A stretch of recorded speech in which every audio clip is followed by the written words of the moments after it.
Hello, everyone. This is the Insight into Neurodiversity podcast, brought to you by the EPIC Project. Today, we would like to discuss a topic with you that we are striving to become more attuned with: neurodiversity. Aiming to provide free media that advocates for a better understanding of neurodiversity, we engage in a discussion that explores some key issues. Joining us is Gene Hanks, a professional designer and neurodiversity advocate; Dr. Neil Shepard, a professor of social science and humanities at Aquinas College, along with neurodiverse college students Colin, Vince, Wade, and Sarah. They all graciously agreed to share some typical challenges they have witnessed and faced, as well as recommend some ways we can shift our common perceptions.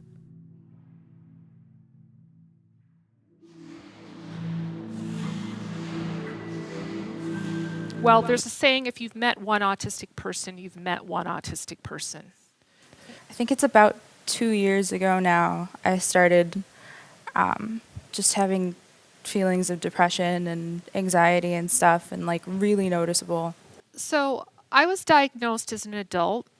Many times people will have a child or a person in their family who is recommended to go in and get evaluated, and while they're being evaluated, they'll start saying, oh my gosh, that's me now. School settings propose many of the challenges neurodiverse kids face today.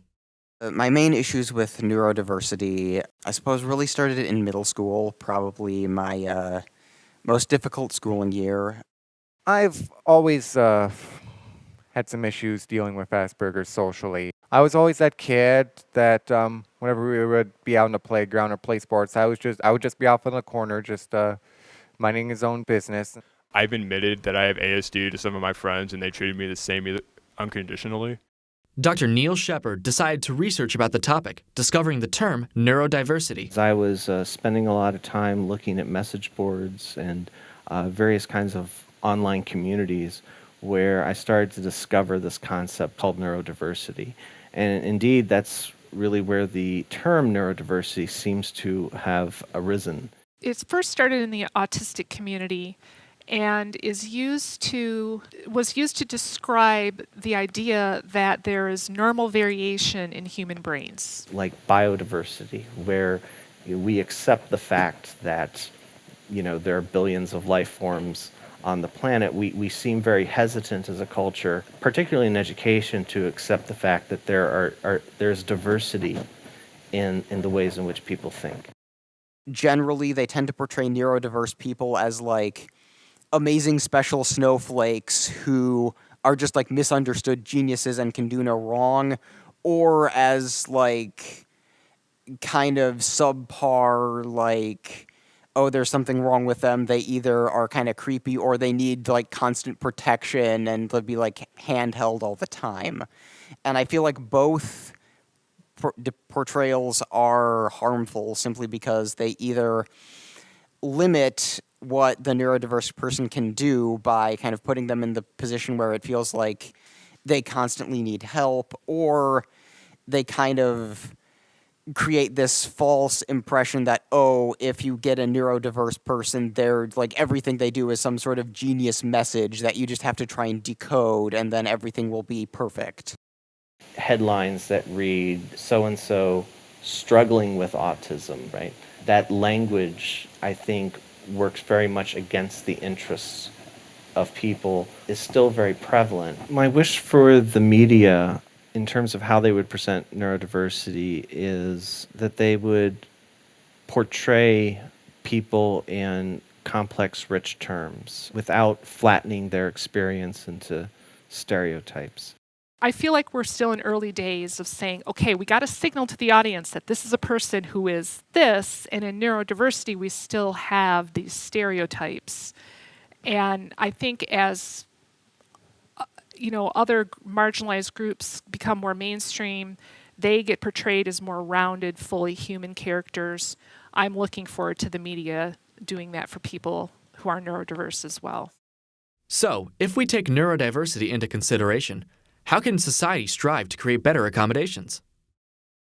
Get to know the student better, or the person better, because I think a big problem with what went on with me was that I like my professors and I didn't know each other very well, so they thought that like I just was a slacker, and they didn't realize that anything was going wrong with me until like it got really bad, you know, and then it wasn't fixable.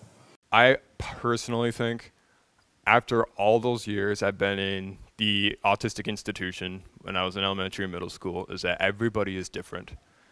And you have to learn their code. You have to learn what they go by and how they communicate. First step I think that any teacher or employer should do is to first look up and understand what exactly the person has, and try and understand what they're going through and what kind of issues they're dealing with. And overall, just be patient with them. So I think it's best if both sides, both people with Asperger's and the people trying to understand them, both make an effort to change in some way. You definitely want to create a safe environment, just create generally a place where the neurodiverse individual feels safe or kind of feels like you are a friend. And often if you can do that, that will put you in a position where you can ask them specifically what works for them. I feel like one of the best ways to deal with neurodiverse situations is to just study kinds of neurodiversity, because there is literature out there, and I just feel like even people who are neurodiverse, like, in some ways just like read up on yourself in a way, because I think that the best way we can handle this is just having everyone be as educated as possible about neurodiversity and related topics. Thank you for joining us today. Improving our understanding of neurodiversity and our relationships with the neurodiverse population is important to us here at KCAD. You can find more EPIC media about the topic of neurodiversity at epicsite.org.